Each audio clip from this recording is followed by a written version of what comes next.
Entonces, como les decía, si tenemos una reacción exotérmica, le tendremos que quitar calor. Es decir, que trataremos de que la reacción continúe liberando calor al ser una reacción exotérmica, entonces nosotros le vamos quitando calor de tal manera que se desplace hacia la producción de los reactivos. Sería al revés si la reacción fuese endotérmica, yo le tendría que estar colocando calor, ¿está bien? De tal manera que la reacción se desplace hacia el lado de los productos. Siempre, obviamente, tratando de que la reacción se desplace hacia el lado de los productos. Bueno, ¿qué es lo que hizo Ellingham? Ellingham, Harold Johann Thomas Ellingham, fue un físico-químico británico. Ahí vemos una pequeña, una foto de él. Nació en 1897 y falleció en 1975. Él lo que hizo fue estudiar diferentes reacciones dentro de la metalurgia extractiva y relacionó el delta G de la reacción de tal manera que encontró una linealidad con respecto a la temperatura, que no es nada más ni menos que está relacionado con la ecuación primera, que es la primera que vemos ahí en naranja, que nos dice que el delta G estándar de reacción es aproximadamente igual al delta H, la entalpía de reacción estándar, menos la temperatura por el delta S de reacción estándar, o sea, la entalpía. Perdón, la entropía.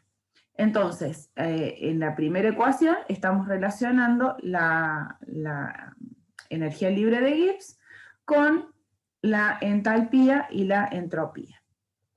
En la segunda, tenemos metidas acá otras cosas que tienen que ver con los potenciales de reducción, oxidación, depende de cómo se lo vea.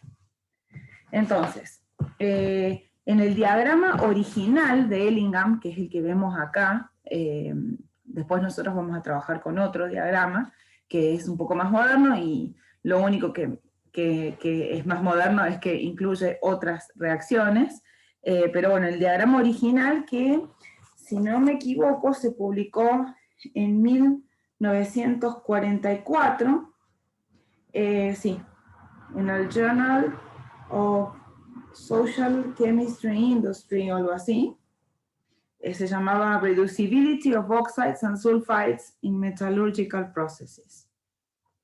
Entonces, bueno, él relacionó, bueno, en el diagrama original se incluían los potenciales de descomposición reversibles que tienen que ver con los potenciales de descomposición, en este caso de oxidación, porque en este diagrama tenemos la reacción del metal con el óxido. Bueno, entonces lo único que relacionó fue el delta G con N, que es el número de electrones que está implicado en ese proceso de oxidación-reducción, F, que es la constante de Faraday, y supracero, que es el potencial de descomposición, que bueno, en este caso, como dijimos, era el potencial de oxidación. De hecho, ese potencial de oxidación estándar nosotros lo tenemos en la tabla periódica, o sea, las tablas periódicas que conseguimos en los kioscos, en las librerías. En la parte de atrás tenemos una tabla en la que incluye justamente estos potenciales, pero hay que ver de qué manera están escritas esas ecuaciones, si están escritas de manera de potencial de oxidación o de potencial de reducción. Acá tenemos que utilizar el potencial de oxidación, en este caso porque utilizamos oxígeno. Bueno, y también, o sea, había una corrección que está por acá abajo, que es la corrección de los valores de la presión con la isoterma de Bantoff. Entonces, ¿cuáles son los usos principales del diagrama de Ellingham? Bueno, nos permite determinar la facilidad de reducción de un óxido metálico a su correspondiente metal, que es obviamente imprescindible dentro de la metalurgia extractiva. También nos permite calcular la presión de oxígeno de un óxido metálico a una temperatura dada y también estimar la relación monóxido-dióxido de carbono necesaria para reducir un óxido metálico a un metal a una temperatura dada. Veamos, por ejemplo, esta línea única del diagrama de Ellingham. ¿Qué dijimos que había encontrado Ellingham? O que había, digamos, utilizado dentro de la termodinámica esta función lineal que existe entre la energía libre de Gibbs estándar de reacción con la temperatura. Bueno, antes de comenzar a analizar esta línea única en la cual está, identificando qué es lo que está pasando cuando se oxida este metal Me con oxígeno gaseoso para dar un sólido que es el óxido metálico correspondiente.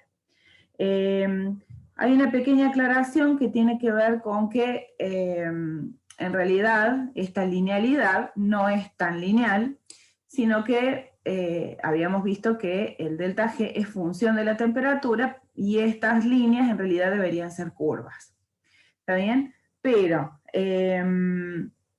los intervalos de temperatura que nosotros estamos tomando son tan pequeños que se puede considerar como que hay una linealidad allí.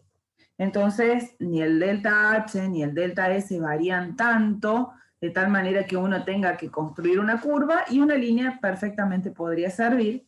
Y también el delta H y el delta S, dentro de la ecuación que vimos anteriormente, de color naranja, para acá, tenemos que el delta H y el delta S no varían tanto con la temperatura y tienen signos contrarios, ¿sí? O sea, el delta H es positivo y el delta S es negativo, lo cual significa que podrían, digamos, también compensar parcialmente esa no linealidad. Por lo tanto, lo que hizo Ellingham fue considerar dos líneas y, bueno, las utilizó. La verdad es que nos ha simplificado mucho la vida. Bueno, fíjense qué es lo que pasa acá, que obviamente hay un cambio de pendiente, y eso tiene que ver con, en este caso, si vemos esta ecuación así, tiene que ver con la B, ¿está bien? Pero si vemos esta parte, obviamente el delta S cambia. ¿Por qué cambia el delta S cuando cambia? ¿Por qué hay un cambio, digamos, primero y principal?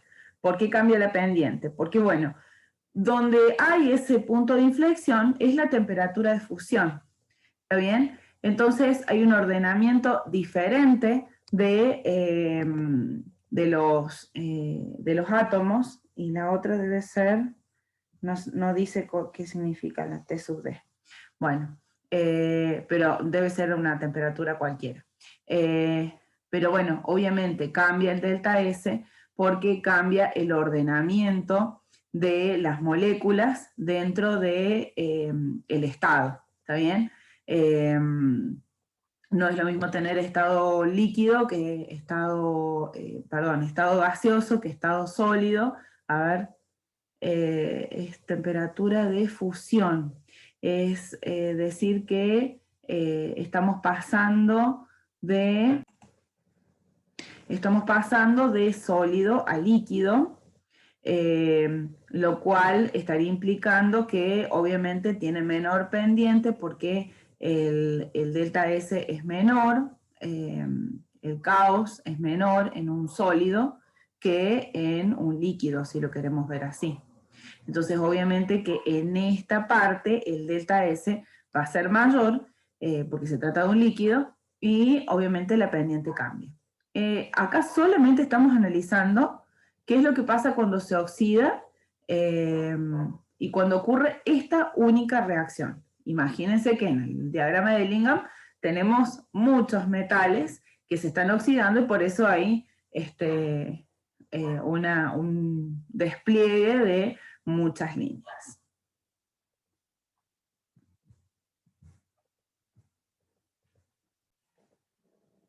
Bueno, ¿qué pasa cuando tenemos dos o más líneas? ¿Está bien? Bueno, supongamos que tenemos un metal M y un metal Me. ¿Sí? Tenemos estos dos metales que, bueno, están planteados de una forma de oxidación, o sea, su reacción, y la formación de su correspondiente óxido de manera sólida. Bueno, a cada temperatura lo que podemos hacer es calcular la diferencia, es decir, la energía libre asociada a cada una de las reacciones, y también se puede calcular la diferencia del delta G de reducción, digamos. ¿Está bien? Acá, ¿cuáles van a ser más favorecidas? Bueno, al tener diferentes pendientes, las dos reacciones, cuando se las grafica, siempre la que está más abajo, es decir, que tiene menor delta G, va a ser la que va a estar propicia a oxidarse. ¿Está bien? Por ejemplo, hasta donde se intersecan, que es la temperatura P, T sub P, el que está más abajo es la reacción de oxidación del metal M. Entonces, hasta acá, hasta T sub P, el metal M va a tener mayor propensión a oxidarse, ¿sí? Por lo tanto, el otro va a tener mayor, o sea, si lo vemos al revés, va a ser más propicio a reducirse, ¿está bien? Y si está uno en presencia del otro, entonces este metal que tiene tendencia a oxidarse va a propiciar que el otro tenga tendencia a reducirse, ¿está bien? Y ahí estamos hablando ya de un concepto de metalotermia, ¿sí? Que se utiliza mucho en el aluminio, ya lo vamos a ver un poquitito más adelante. Y pasando T sub P, ¿sí? El que va a tener tendencia a oxidarse, porque tiene un delta G más pequeño que del otro, que a simple vista se ve, y eso es justamente lo que nos permite la gráfica, que, bueno, obviamente el metal Me va a ser el que va a tener tendencia a oxidarse.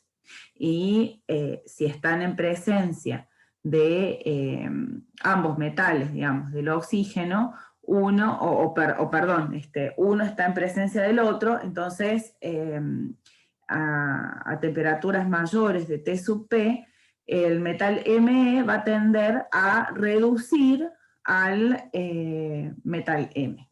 ¿Está bien? Eso, si no se entiende, lo vemos en consulta.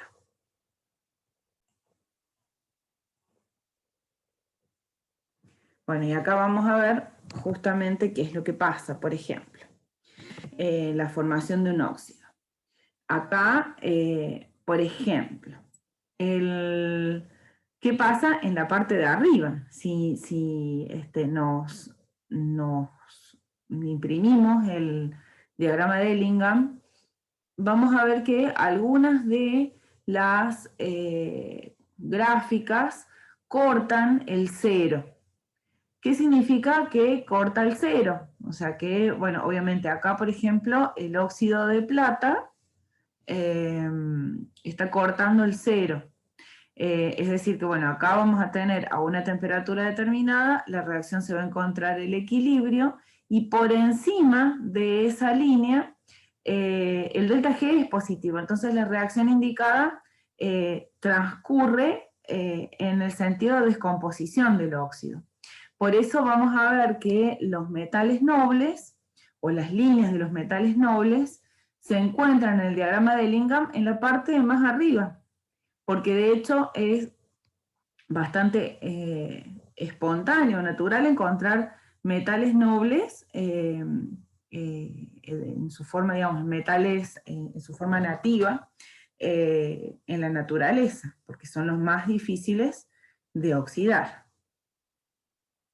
Y acá hablamos justamente de lo que es la reducción de óxidos con otro elemento, que de eso se trata la metalotermia. Entonces, por ejemplo, si tenemos dos reacciones de formación de óxidos, si la diferencia del delta G resulta negativo, entonces la reducción de un óxido por el otro es espontánea. No hace falta restarla. Directamente nosotros la vemos en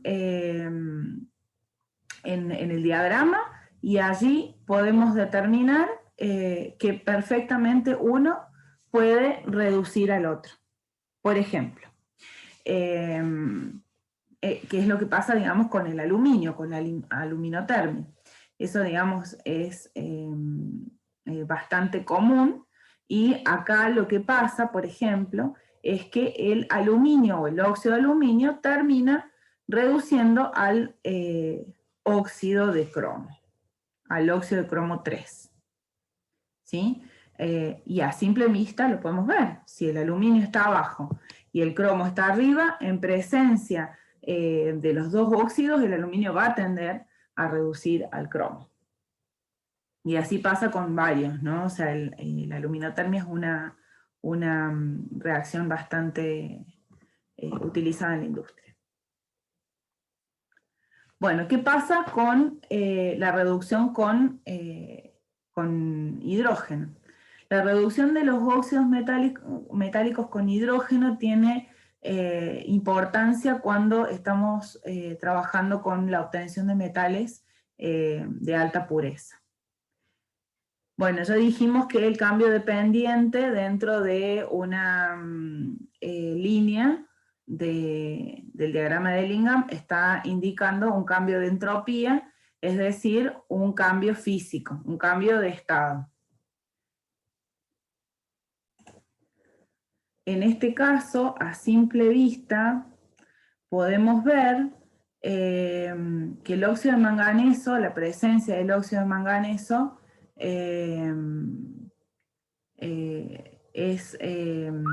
va a ser, digamos, reductor de lo que haya arriba.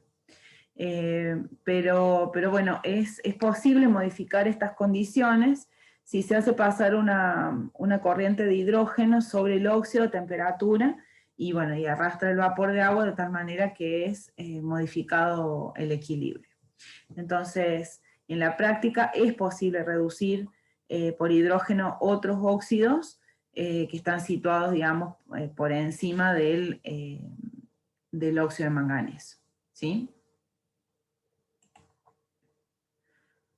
Bueno, y acá hay una explicación, digamos, también del diagrama de Ellingham, y con la presencia del monóxido, que es justamente lo que pasa en un alto horno. Y bueno, allí vemos, digamos, las diferentes reacciones que ocurren en un alto horno cuando se está reduciendo un óxido metálico a metal. Bueno, y acá finalmente tenemos un diagrama de Ellingham que yo propicio que lo impriman, que lo vean, que lo estudien. Y bueno, vamos a hacer algún ejercicio al respecto, pequeño ejercicio de ver, o sea, qué pasa si tengo esto, si reduce, si no reduce, a qué temperatura lo reduce. Pequeño ejercicio, eso vamos a hacer una pequeña clasecita en vivo.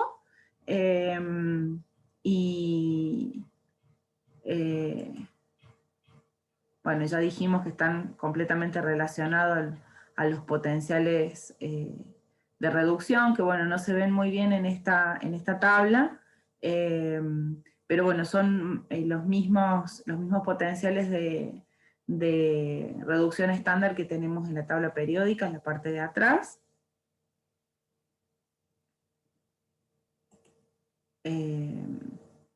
Y bueno, y acá también, o sea, en los diagramas de Ellingham se puede calcular la presión parcial de oxígeno. Entonces, esto también, digamos, vamos a hacerlo en vivo, porque me parece que es más sencillo poder, digamos, lograrlo de esa manera. Por lo general, para saber la presión parcial de oxígeno, lo que hacemos es situar la temperatura, o sea, nos situamos sobre la recta en la que estamos trabajando, a la temperatura de trabajo, y con una regla ubicamos el punto, por ejemplo, si fuese ese punto en el que estamos trabajando, a ver, vamos a hacerlo con una pluma, por ejemplo, si fuese ese punto en el que estoy trabajando, situamos una regla y alineamos ese punto con el punto de cero, digamos, de la presión parcial de oxígeno que está indicado en el diagrama, y leemos en esta parte la presión parcial, que bueno, si fuera en este caso sería 10 a la 10, y no sé en qué unidades está. 10 a la 10, algo. Ahí vamos a ver en qué unidades está. La presión parcial en atmósferas está. Debe ser 10 a la menos 10. No debe ser, sí, 10 a la menos 10 debe ser. No puede ser 10 a la 10 atmósferas. Es imposible. Bueno. Sí, me parece que acá, o en este gráfico debe tener otras unidades. Pero el diagrama de Ellingham que aparece en la página 135, que es la figura 5.6 del libro de Metalurgia Extractiva de Antonio Ballester, está en atmósferas. Sí, está en atmósferas. Lo mismo pasa, lo mismo pasa cuando lo que queremos sacar es la relación mínima monóxido-dióxido con la que se debe alimentar el horno para producir la reducción de la reacción que yo quiera. Bueno, y ahí está más o menos explicado. Yo ubico mi línea, ubico la temperatura de trabajo, y con la regla voy trazando lo que necesito saber, ¿sí? O sea, ya sea que lo que necesite saber es la relación monóxido-dióxido de presiones parciales, o necesito saber la presión parcial de hidrógeno, tal vez, o lo que yo necesito saber tal vez es la presión parcial de oxígeno, ¿está bien? Entonces, lo único que tengo que hacer es identificar cuál es la línea de la reacción con la que yo estoy trabajando, la temperatura de trabajo, y allí trazo líneas y ubico los valores que necesito. ¿Cuáles son las desventajas del uso del diagrama? Bueno, el diagrama es aplicable solo para sustancias en estados estándares, es decir que el diagrama nos va a indicar a grandes rasgos qué es lo que está pasando, pero no necesariamente eso se pueda reproducir en la práctica. Y bueno, justamente en la práctica, la actividad de las sustancias puede no ser uno, ¿sí? Los compuestos representados en el diagrama son estequiométricos, y usualmente esto no es cierto. Sabemos que en las reacciones, mucho más en las reacciones metalúrgicas, pirometalúrgicas, las reacciones no necesariamente son estequiométricas, y hay estados no estequiométricos de los óxidos que pueden estar presentes, y bueno, por eso justamente el diagrama de Ellingham no es algo que se puede usar a rajatabla, pero sí es una herramienta muy útil para identificar si lo que estamos utilizando está bien, si los valores que estamos utilizando dentro del alto horno son correctos, o al menos alrededor de lo que dice la termodinámica, porque al fin y al cabo el diagrama de Ellingham no es nada más ni nada menos que una representación termodinámica de un montón de información. Entonces, otra de las cosas es que al ser termodinámico, el diagrama no da información acerca de la cinética de la reacción, es decir que nos da la probabilidad de que sí ocurre o no ocurre, pero no en cuánto tiempo ocurre. y obviamente los cálculos algunas veces son complicados debido a la superposición de líneas. Esto se da más que nada cuando estamos trabajando con un diagrama de manera